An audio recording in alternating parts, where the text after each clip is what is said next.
Hi, I'm Technolandy, and this week I've been thinking a bunch of things about math thanks to some of the writings by Paul Lockhart and Sunil Singh at Math Garden. And it's been helping some of my divergent thinking around mathematics. So here are three things I've been thinking this week, probably a little controversial when it comes to the maths, but three things and one bonus. Number one, we always seem to be differentiating reading and writing, but not math. I know I've seen that a lot, and I've complained about this once in a while.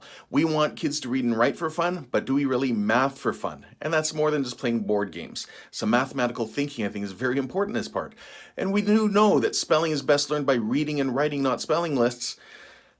But while so many people are opposed to textbooks in many of those same subject areas, the maths, it seems that we like something a little bit more standardized and easy to photocopy. In math, number two, we often say that you need to know what to do and how to do it. And this is wrong. We need to start with the why.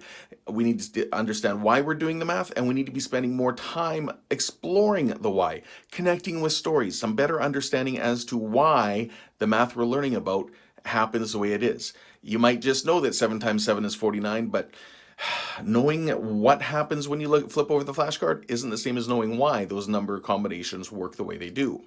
Number three, math is not about right and wrong answers. I know some people like to say it's just about black and white, right or wrong, but there's got to be more acknowledgement that there are more gray areas in math than we might be comfortable with, and that we need to understand that math is really hard creative work, not just parroting formulas found in books. And as a bonus, I know that we like to say there are certainties like 1 and 1 equals 2. But that isn't constant. Sure, you have to use mod 2 arithmetic, but sometimes even a triangle doesn't just equal up to 180 degrees when the triangle's on a sphere.